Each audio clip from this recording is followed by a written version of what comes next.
আমি একটু ডক্টর মুর্শিদের কাছে আমি একটু জানতে চাইবো যে ডক্টর মুর্শিদ, এইটা কি আপনি এর সাথে একমত যে আসলে বাংলাদেশের স্টেটের মধ্যে আসলে যেহেতু এই সুযোগ আছে বাংলাদেশের ডেমোক্রেটিক ব্যবস্থায় যে কেউ একজন বেশি ভোট পাইলেই ক্ষমতায় চলে আসা এবং কোনো একটা প্রশ্নাতীত ক্ষমতার মধ্যে থেকে থাইকে যাওয়া, এর ফলে আসলে এই কাজগুলি শুধু নির্বাচন বা নির্বাচিত জনপ্রতিনিধিদের উপর ছেড়ে দেওয়ার ঠিক হবে না, বা আমরা বারবার এরকম প্রতারিত হয়েছি।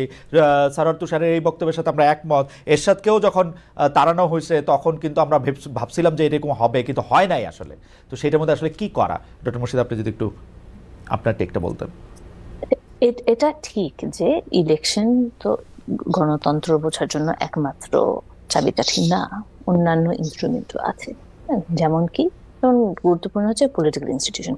গণতন্ত্র মানে কি, যে মানুষ, জনসাধারণের, জনগণের প্রতিনিধিত্ব করবে সরকার। সরকার কি মানুষের প্রতিনিধিত্ব করছে কিনা, এবং সেটার জন্য কি দরকার? সংযোগ, যে মানুষ কি চায় সেটা সরকারের কাছে পৌঁছাতে হবে। ইলেকশন হচ্ছে এমন একটা ইনস্ট্রুমেন্ট যেটার মাধ্যমে জনগণ সরকারকে সেই বার্তাটা পৌঁছে দেয়, যে কে কি চায়, কার প্রেফারেন্স কি, ইত্যাদি ইত্যাদি। সেটা কি একমাত্র উপায়? একমাত্র উপায় না, অন্যান্য উপায় আছে, যার কারণে পলিটিক্যাল ইনস্টিটিউশন গুলো খুব ইম্পর্টেন্ট হয়ে যায়। যার কারণে আমিও মানে গণতান্ত্রিক সরকারকে নির্বাচন করার, নির্বাচন ছাড়ার আর কি উপায় আছে? না না, আমি বলছি যে কোন, আমরা যখন ডক্টর মুর্শিদকে আমি শুনতে পাচ্ছি না। আচ্ছা, আমরা হ্যালো হ্যালো শুনতে পাচ্ছেন? হ্যালো হ্যালো হ্যালো ডক্টর মুর্শিদের ইয়াটা একটু, কানেকশনটা একটু ঠিক হওয়ার ফাঁকে আমরা কি একটু আবার সারোয়ারের কাছে যাব? ডক্টর মুর্শিদ আপনার কথা আমি শুনতে পাচ্ছি না। আপনি শুনতে পাচ্ছেন? এখন শুনতে পাচ্ছেন? আমি শুনতে পাচ্ছেন, শুনতে পাচ্ছেন এটা এটাকে একটু ঠিক করতে হবে। হ্যাঁ হ্যাঁ, আচ্ছা ঠিক আছে। ডক্টর মুর্শিদের কানেকশনটা আমরা পেতে পেতে আমরা একটু সারোয়ারের কাছে যাই। যে স্যার তুষার, আপনি আমার উপরে রাগ হয়ে না, আমাকে একটু আসলে বোঝান তো যে আসলেই মানে আপনারা এটা মনে করতেছেন কিনা যে ডেমোক্রেটিক সিস্টেমের মধ্যেও আরেকটা একটা সুপার ডেমোক্রেসি থাকা উচিত, যেটাতে ধরেন আপনার মতো মেধাবীরা বা যোগ্য ব্যক্তিরা একটা সংস্কার বা একটা কিছু আপনারা করে দিবেন এবং জনগণ এটার ফলো করে। মানে ঘরের মধ্যে একটা মশারির কথা কি আপনারা ভাবতেছেন? মানে বিষয়টা কি আসলে? মানে আমি যদি গণতন্ত্রে বিশ্বাস করি, আমাকে তো বিশ্বাস রাখতে হবে বেশিরভাগ লোক, মানে আমি সরলভাবে যা বুঝি আর কি। এটা আমাকে আরেকটু বুঝান তো তুষার, বিষয়টা কি আসলে? না না, ঘরের মধ্যে মশারি নট এট অল এরকম না, ব্যাপারটা হচ্ছে যে তো তুষারকেও শুনতে পাচ্ছি না। আপনি শুনতে পাচ্ছেন এখন? আমি কিন্তু শুনতে পাচ্ছি, আমিও শুনতে পাচ্ছি। ওনারা আমাকে শুনতে পাচ্ছেন কিন্তু আমি ওনাদেরকে শুনতে পাচ্ছি না। আমি নাবিল মুর্শিদকে শুনতে পাচ্ছি না। Can you fix it? Tushar একটু কথা বলবেন? আমি শুনতে পাচ্ছি, খালেদ ভাই এবং নাভিন আপা আমিও শুনতে পাচ্ছি। আর সবাই শুনতে পাচ্ছেন?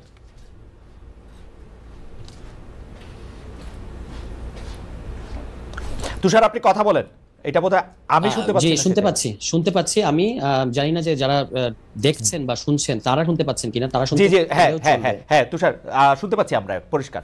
জি বলেন। ওকে, মানে প্রশ্নটা হচ্ছে যে ডেমোক্রেসির ভেতরে একটা সুপার ডেমোক্রেসি এরকম কোনো ব্যাপার না, ব্যাপারটা খুব ক্লিয়ার। আমরা বলছি যে এটা হচ্ছে রাষ্ট্র গঠনের একটা ব্যাপার।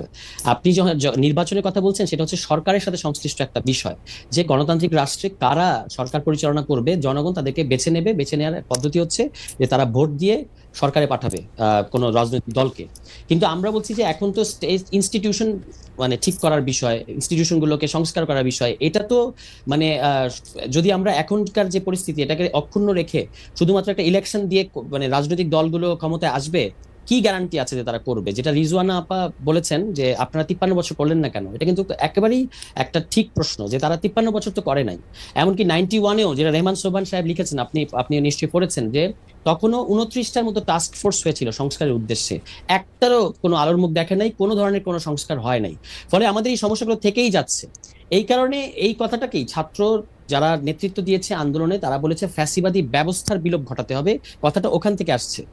এই কারণে আমার বলা হচ্ছে যে এবার আপনাকে সংবিধান ঠিক করতে হবে, ইনস্টিটিউশনগুলো ঠিক করতে হবে, এবং তার অধীনে একটা মানে কে সরকারে আসবে সেটার জন্য নির্বাচন হবে। এটাতে অসুবিধা কি? নির্বাচনকে আমরা কেন এইভাবে মানে নির্বাচন বনাম সংস্কার এরকম একটা, এবং নির্বাচন ছাড়া কাদের আর ম্যান্ডেট আছে, এই প্রশ্নগুলো আমার কাছে ভুল মনে হয় এবং তর্কগুলো ভুল মনে হয়। ম্যান্ডেট তো জনগণ এই সরকারকে দিয়েছে, গণঅভ্যুত্থানের চেয়ে তো বড় কোনো ম্যান্ডেট হওয়া উচিত না। মানে 90% পিপল, একমাত্র শেখ হাসিনার যারা একেবারে অ্যাপোলজিস্ট কিংবা দালাল তারা বাদে সকল বাংলাদেশের সকল জনগণ পক্ষে ছিল, এই গণঅভ্যুত্থানের পক্ষে ছিল, তারা অংশ নিয়েছে। এর চেয়ে বড় ম্যান্ডেট বাংলাদেশের ইতিহাসের কেউ পায় নাই। হ্যাঁ, ইটস ট্রু, এই সরকার অনেক ফ্র্যাজাইল, অনেক দুর্বল, অনেক কাজ ঠিক মতো করতে পারছে না, যেমন করা উচিত, যতটা ফার্মনেস দেখানো উচিত ততটা দেখাতে পারছে না। কিন্তু বাংলাদেশের ইতিহাসে এত বড় ম্যান্ডেট আর কোনো গভর্নমেন্ট পেয়েছে এরকম আমারও তো জানা নেই। আপনি যদি আমি যদি ভুল বলে থাকি আপনি আমাকে শুধরে দিয়েন যে আর কোন সরকারের, কারণ এখানকার গভর্নমেন্ট যারা সরকারে আছে আপনি তো আপনার সাথে আলোচনাটাই তো মানে আপনাকে শুনে যাওয়া ছাড়া তো আমার আর কিছু করার নাই, কারণ প্রশ্নটাই তো ভুল, আপনি বলে যান। না কারণ আপনার কাছে মনে হচ্ছে যে না, যাই হোক আপনি শেষ করেন। ওকে, সো আমি যেটা বলছি সেটা হচ্ছে গণঅভ্যুত্থানের পরের রোডম্যাপটা হচ্ছে আমরা যেভাবে বুঝি, এবং এটা অ্যাবসলিউটলি রাষ্ট্রবিজ্ঞান অনুযায়ী এটাই ঠিক, যে গণঅভ্যুত্থানের পরে একটা অন্তর্বর্তীকালীন সরকার এসছে, তারা অনেকগুলো সংস্কার কার্যক্রম হাতে নিয়েছে। এই সংস্কারগুলো করতে পারলে এটা ইলেকশন, এটা মানে eventually will follow this reform proposals. তো এটা তো ইলেকশন হবে কি হবে না এই প্রশ্নেরই কোনো অর্থ নাই, ইলেকশন তো অবশ্যই হতে হবে। কিন্তু ইলেকশন হওয়ার পরে যে আপনি ইলেকশনের মধ্য দিয়ে যে সরকার আসবে সে যে আবার মানে এরকম একটা অটোক্রেটিক হবে না, তার কি গ্যারান্টি? এই গ্যারান্টিটুকু নিশ্চিত, মানে ছাত্ররা রক্ত দিতে চায় না রাজপথে, সোজা কথায়। এই কারণে তারা কিছু প্রিভেন্টিভ মেজার্স নিচ্ছে, এটাতে আমাদের সবার তাদেরকে সমর্থন করা উচিত। তুষার, আপনাকে ধন্যবাদ। আমি একটু আবার ডক্টর মুর্শিদের কাছে আসি। ডক্টর মুর্শিদ, আপনি এই বক্তব্যের সাথে একমত কিনা? আমি একটু আপনার কাছে বুঝতে চাইছিলাম যে এটা তো তুষার তো শেষ কথা বলে দিচ্ছেন, যেহেতু এটা একটা অভ্যুত্থানের মধ্যে আসছে, সুতরাং এটা হইলো সবচেয়ে বড় ম্যান্ডেট। আমি এটার ম্যান্ডেট মনে করি না, আমি এটা ম্যান্ডেট বুঝি না, কারণ আমি চাইলে সরকার এরকম গঠিত হইতো না। আমি যদি এই ম্যান্ডেটের মধ্যে থাকতাম, ডক্টর ইউনূস আসতো না ক্ষমতায়। আমি যদি এই ম্যান্ডেটের মধ্যে থাকতাম, উপদেষ্টাদের মধ্যে 5 জন আসতো, 6 জন আসতো না। আমি তো এটার মধ্যে থেকে অংশগ্রহণ করি না, কিন্তু আমি প্রাণপণে চাইছি শেখ হাসিনাই ক্ষমতা থেকে চলে যাক। এখন আমাকে আপনি বলতে পারেন যে আমার ম্যান্ডেটটাতে লিখে, আমার ম্যান্ডেট ছিল যে শেখ হাসিনা ক্ষমতা থেকে যাইতে হবে, বিকজ উনি ফেসিস্ট, উনি ইনস্টিটিউশনগুলি ধ্বংস করছে, উনাকে যাইতে হবে। কিন্তু রাষ্ট্র গঠন, সরকার গঠন, এটা তো আমি বুঝি না যে এর মধ্যে আমি ম্যান্ডেট কোথায় দিলাম। ডক্টর মুর্শিদ, আমার একটু যদি সাহায্য করেন। আমি কি পাঁচ লাইন দিয়ে শুরু করব নাকি বিশ্লেষণ? জি জি, আপনি যে ইচ্ছা আপনি শুরু করেন। না, আমি শুরু করি ওই জায়গা থেকে যে গণতন্ত্র, যখন আমরা গণতন্ত্র বলতে আমরা কি বুঝি যে সরকার প্রতিনিধিত্ব করবে, যেটা আমি বলছিলাম তখন, যে এবং বিভিন্ন মেকানিজম থাকবে যেভাবে যার মাধ্যমে জনগণ সরকারের সাথে যোগাযোগ করবে, জনগণ সরকারকে জানাবে তারা কি চায়। কারণ গণতন্ত্রের ব্যাপারটাই সেটা, জনগণকে বলতে হবে তারা কি চায় এবং সরকার সেটা ডেলিভার করবে বা করবে না, একটা নেগোসিয়েশন হবে ইত্যাদি। এবং এইটার মেকানিজম গুলো কি? তার মধ্যে একটা মেকানিজম হচ্ছে ইলেকশন। তার মধ্যে দিয়ে আমরা সাধারণ মানুষ সরকারকে জানাই যে আমাদের কোন দল ভালো লাগে, কোন দল লাগে না, ইত্যাদি ইত্যাদি আমরা জানি। এবং সেটা ছাড়াও অন্যান্য উপায়ও আছে, যার কারণে পলিটিক্যাল ইনস্টিটিউশন গুলো খুব গুরুত্বপূর্ণ হয়ে যায়। তুষার ভাইয়ের ওই কথাগুলো খুবই গুরুত্বপূর্ণ, যেটা হচ্ছে গিয়ে পলিটিক্যাল ইনস্টিটিউশন গুলো আমাদের সংস্কার করা দরকার ওই কারণেই, কারণ আমরা চাই যে সেগুলোও গণতান্ত্রিক কায়দায় হোক। তার মানে কি? তার মানে যে তারাও এই মেকানিজমেই চলুক, যে ইলেকশন, আমরা ইলেকশন কোনো কারণে ইলেকশন হলো না, কিন্তু তার মানেই যে আমরা জনগণ কি চাই আমরা সেটা জানতে পারছি না, সেটা যেন না হয়। কারণ ইনস্টিটিউশনের কাজগুলোই হচ্ছে এই কমিউনিকেশন চ্যানেল হিসেবে কাজ করে। তার মধ্যে মিডিয়া পড়বে, তার মধ্যে জুডিশিয়ারি পড়বে, তার মধ্যে পার্লামেন্ট পড়বে। হ্যাঁ, এবং এই ইনস্টিটিউশনগুলো যদি সঠিকভাবে কাজ করে তাহলে কিন্তু আমরা অন্যান্য ভাবে জানতে পারবো জনসাধারণের চাহিদাগুলো কি।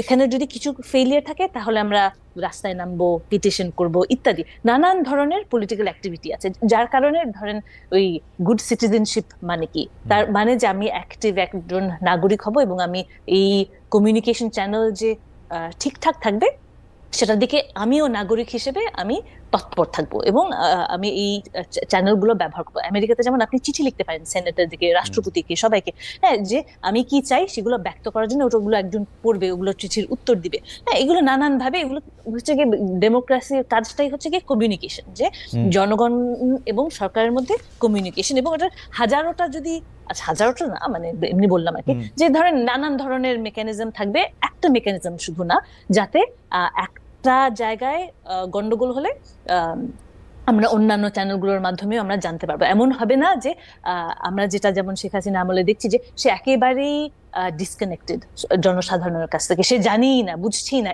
এমন যেন না হয়। কেন ওগুলোই হচ্ছে গিয়ে সাইন। ডক্টর মুর্শিদ, আমার মনে হয় যে জনাব সারোয়ার তুষারের কথা এবং আপনার কথা আমি কিছু কিছু বুঝতে পারছি, কিন্তু ঘটনা হচ্ছে যে না আমি আপনার কথাতে আসি এখন। হ্যাঁ, যে এখন এই যে এখন হচ্ছে কি ম্যান্ডেটের প্রশ্ন।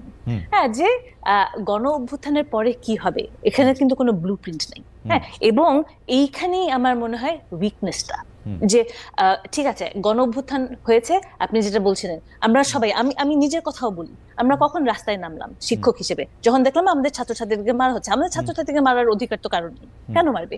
এটা আমার এই দেশে হোক, প্যালেস্টাইনে হোক, আমেরিকাতে হোক, এরা সবাই আমাদের ছাত্রছাত্রী,